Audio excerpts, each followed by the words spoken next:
amigos del ajedrez, soy el maestro internacional Julio Bombri y deseo que nuestros vídeos les ayuden a mejorar su juego. Suscríbete al canal. Gracias.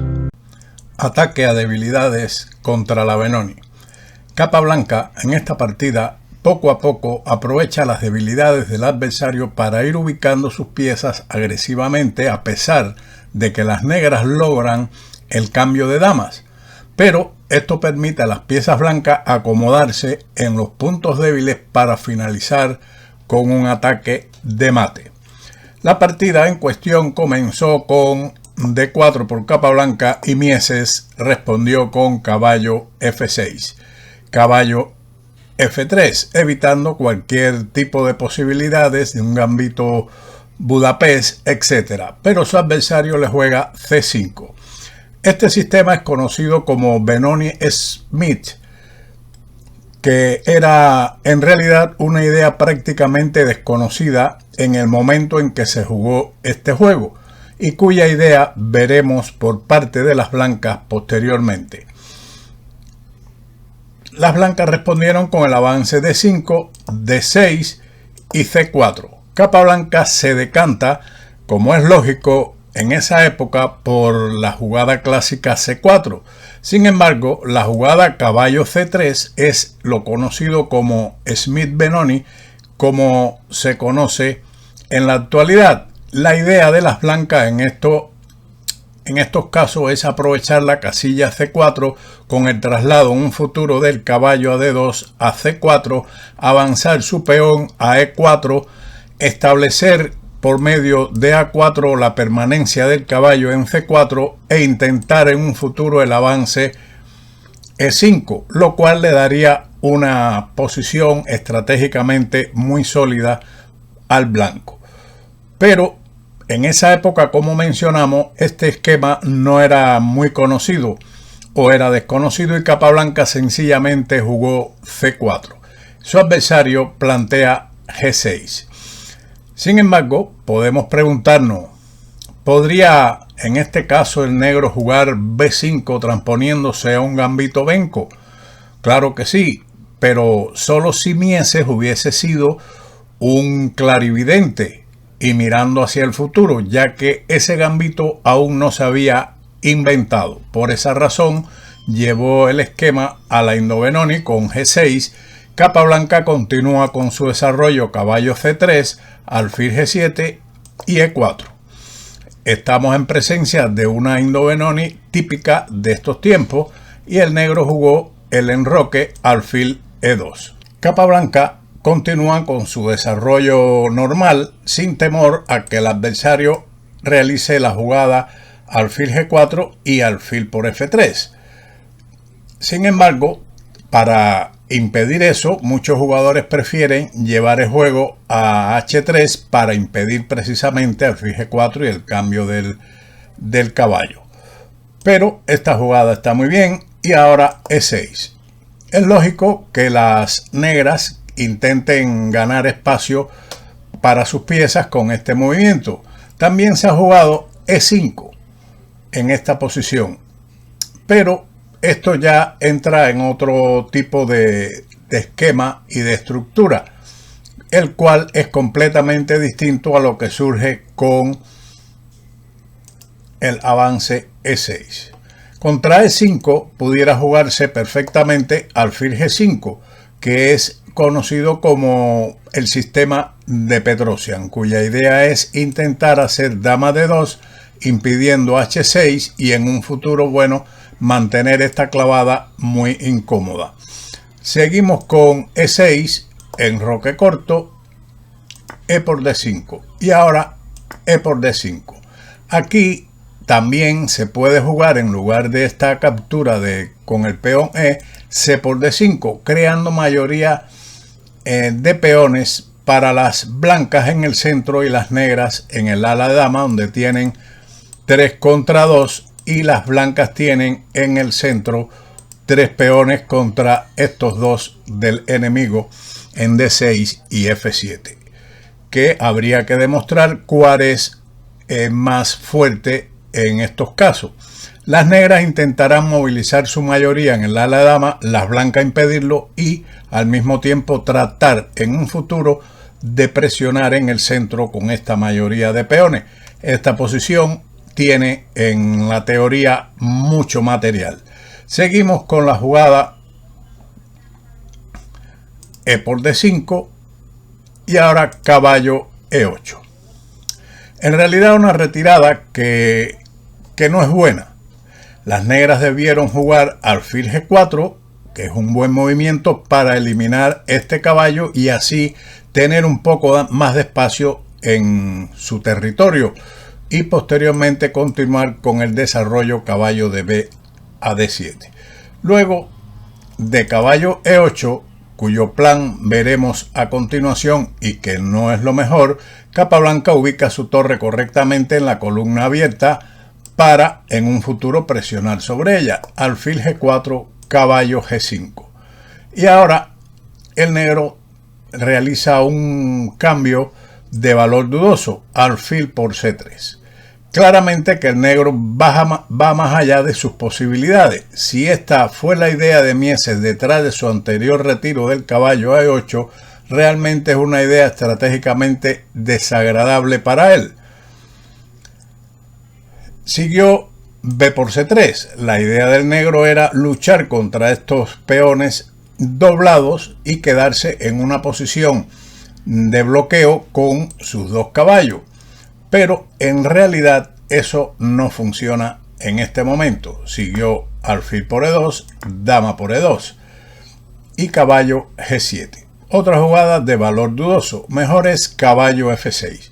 Cubriendo la casilla E4 con el caballo para que éste no pueda venir aquí o en caso de que vaya a esta casilla provocar cambios. Mieses era un táctico y un jugador de ataque puro, de pura fuerza, de un gran maestro de esa época. Sin embargo, tendía a replegarse contra Capa, quien simplemente no dejaba que Mieses obtuviera el tipo de juego agresivo que en él desató durante mucho tiempo. Tras caballo G7, caballo E4.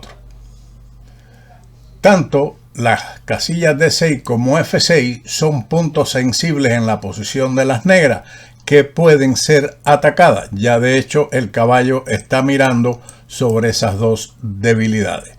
Su adversario, para cubrir la casilla F6, avanza su peón a dicho escaque y es respondido alfil F4 atacando directamente el peón de D6 con el caballo y el alfil, que tiene que ser defendido con el caballo a E8 y ahora alfil H6. El problema del cambio que se realizó en C3 es que las blancas no tienen su peón en F4. Si estuviese en F4 y el alfil, por ejemplo, en la casilla C1, entonces esta pieza no tendría posibilidades de acceder a las debilidades del enroque y quedaría encerrado en una jaula, patrón que hemos estudiado en nuestro canal. Sin embargo, con esta disposición de peones, el alfil en H6 está presionando considerablemente al enroque. Ahora, caballo G7. Era necesario nuevamente esta autoclavada del caballo, puesto que la jugada torre F7 sería un grave error con caballo G5, ya que se está atacando simultáneamente a la torre y al caballo de E8. Por lo tanto, una posición completamente perdida. De ahí caballo G7 y torre a D1. ¿Sabe cuál es la idea de esta jugada? Se pone una torre en una columna cerrada. Delante incluso tiene un peón que en realidad entorpece su actividad sobre la debilidad de D6.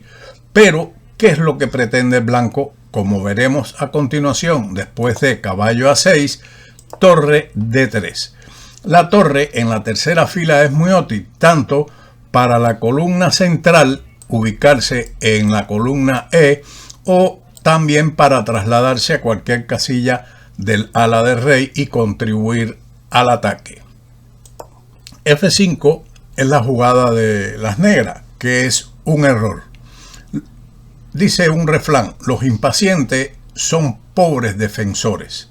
Supongo que el estado de ánimo de Mieses, ahora enfermo y cansado de la creciente presión de Capablanca, lo empujó a arremeter impulsivamente contra este movimiento de autosuicidio. Mejor hubiera sido la retirada del caballo a C7 cubriendo la casilla E6 así como la de E8 para llevar allí su caballo si es necesario, o incluso la torre a dicha casilla para intentar cambiar torres en la columna E. Luego de F5, el caballo salta a G5, mirando a la debilidad de E6. Ya se está amenazando el cambio directo de alfil por G7, y si rey por G7, entonces caballo E6 con ataque a toda la familia, a la dama, al rey y a la torre. Ahora, el caballo de las negras, para cubrir E6, tiene que retirarse a C7, ya que torre E8, para intentar atacar la dama y simplificar la torre de E1, es respondido con torre E3, que tampoco ayudaría a las negras. Tras caballo C7, tenemos dama E7. Capablanca no teme en esta posición el cambio de dama, puesto que sus piezas mayores y menores también, por supuesto, están más activas que la del contrario, quien ahora capturó dama por E7. No resolvía nada caballo de C a E8, puesto que torre H3 culminaría como en la partida, algo similar, cambiándose las damas como mejor opción para las negras, y la torre y el caballo están mirando a la casilla H7. Luego del cambio dama E7, por supuesto, torre por E7 y el caballo está atacado. Ambos están amenazados. Por lo tanto, caballo de C a E8 es la única jugada para defenderse de las dos amenazas del blanco. Esto ofrece el peón de B7 de una forma prácticamente obligada, que nada tiene que ver con las debilidades existentes en el ala del rey. Por esa razón, Capa no lo acepta y se dirige a la debilidad de H7 con torre H3, donde ya tiene sus rayos X puestos sobre H7 con el caballo y la torre. Su adversario avanzó F4, alfil por G7, caballo por G7 y la torre entra en H7 con un ataque demoledor. Capablanca recoge los frutos de las debilidades creadas por su adversario de una forma evidentemente magistral. Mieses continuó con caballo F5, torre E6, atacando el peón de G6, torre F, E8, torre por G6, rey F8 y ahora siguió un mate con torre F7. Este ataque, como prácticamente todos los ataques de Capa, se basó en un ajedrez posicional sólido. Espero que este vídeo le sea de utilidad y haya disfrutado este ataque de José Raúl Capablanca contra Mieses. Y como siempre, nos veremos en otro vídeo de Ajedrez con Bobby. Chao.